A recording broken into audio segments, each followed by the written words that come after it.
세상에 어제요. 너무너무 끔찍한 사건이 전해졌었죠. 이담 아나운서. 네, 어제 오전입니다. 한 여성이요, 119에 신고를 합니다. 남동생의 가족의 신변이 걱정된다라면서 신고를 했는데요. 그 신고를 하게 된 건 50대인 남동생으로부터 문자를 받았기 때문입니다. 문자 내용은 이랬습니다. 가족이 모두 사망했다. 어머나? 그러니까 너무 놀라서 119에 신고를 한 거예요. 그래서 그 가족이 사는 집에 소방당국의 공조 요청을 받아서 경찰이 함께 오전 10시쯤 도착해서요, 아파트 현관문을 강제로 열었습니다. 네. 그런데 이 안에는요, 이 문자를 보냈던 50대 남성의 80대 부모, 그리고 50대 아내, 그리고 10대, 20대인 딸 2명이 모두 숨진 채 발견됐습니다. 총 5명이 사망한 채 발견된 겁니다. 어머나. 경찰 관계자는요, 누군가 이들에게 수면제를 먹인 뒤에 살해한 것으로 보인다라고 이야기를 했습니다.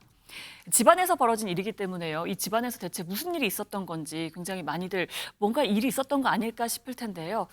관련해서 이웃 주민의 이야기를 함께 네. 들어보시겠습니다. 네네. 되게 조용하신 분이세요. 어머니도 되게 조용하시고 나이스하시고 너무 놀랬지. 하재근 평론가님, 지금 저희가 이담 아나운서의 설명을 듣고도 지금 귀를 의심할 지경이 지금 믿기지가 않는 충격적 사건입니다, 지금. 그렇습니다. 일가족이 숨진 채 발견이 된 거예요. 세상에. 근데 그 자리에 그러니까 여러 가족 구성원들이 다 있었는데 그 가족의 가장 역할을 했던 50대 남성은 보이지 않았습니다. 그런데 그 50대 남성이 남긴 메모가 발견이 된 거예요.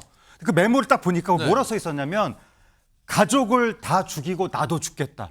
그렇게 써 있었다고 합니다. 세상에. 경찰이 바로 이제 수사에 착수했는데 네. 그 남성이 새벽에 자신의 승용차를 몰고 도주한 사실을 확인했습니다. 그래서 바로 그 남성을 추적했는데 네. 오전 11시 10분경에 사건 현장에서 240km가 떨어진 광주광역시 한 오피스텔에서 그 남성을 검거했습니다. 네. 경찰이 가니까 그 남성이 수면제를 복용하고 쓰러져 있었던 거예요. 아. 그래서 검거해가지고 네. 광주광역시 대학병원에서 치료를 받게 한 다음에 네. 용인 서부경찰서로 압송했습니다. 네.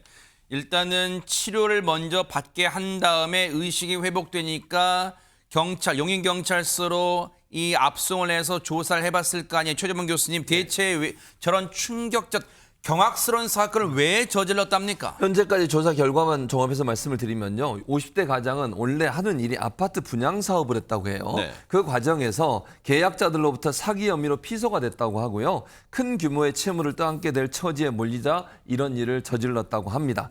그는 사업차 광주에 머물렀고요. 주말 부부로 생활을 했다고 해요. 네. 그래서 가족들은 용인에 살고 본인은 광주광역시에 있었는데 본가까지 올라와서 이런 끔찍한 범행을 저지른 겁니다. 아니, 어처구니 없는 게요. 여러분 보세요. 최진영 변호사님, 자신이 거액의 채무를 지게 된 건 물론 안타까울 수는 있겠지만 거액의 채무를 지는 것과 일가족을 살해하는 것과 무슨 연관관계가 있는 거예요, 이게 지금? 아무런 인간관계가 없죠. 사실 뭐 본인이 정말 그런 극단적인 선택을 한다고 하면은 가족들은 그 빚도 안 늘려고 하면은 상속 포기하면 되는 거예요. 네. 그렇기 때문에 저는 이 부분 살인죄의 동기에 대해서 좀 더 심층적인 이 조사가 필요하다. 예컨대 프로파일러를 통해 가지고 어떤 동기로 했는지가 조금 더 확인할 필요가 있는데요. 어허. 말씀하신 것처럼 보통 이렇게 아이들한테 빚을 떠넘기기가 싫어서 일가족을 이렇게 무참하게 어떻게 보면은 살해를 할 경우에는 보통 아이들이 매우 어린 케이스.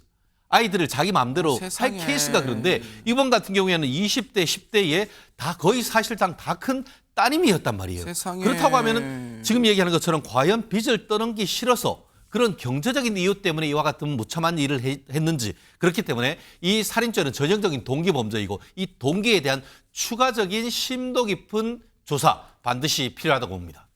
용서받지 못할 범죄요. 세상에 어떻게 가족을 모두 살해할 수 있어요? 손정희 변호사님, 이 천인공노할 범죄를 저지른 이 인간 어떤 처벌을 내려야 됩니까?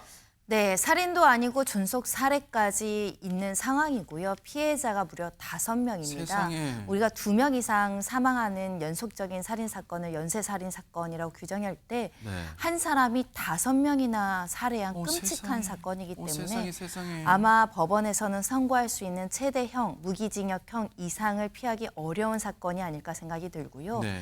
가족들은 본인의 소유물이 아닙니다. 맞아요. 본인이 형사적, 민사적 책임을 지는 것은 본인이 감당하면 되지 가족의 목숨까지 해칠 권리가 없다는 점 말씀드리고 싶습니다. 법이 살아있다면요, 이 악마 같은 인간이 저지른 범행에 대해서 정말 철퇴, 무거운 철퇴를 내려주시기를 기대를 해보도록 하겠습니다.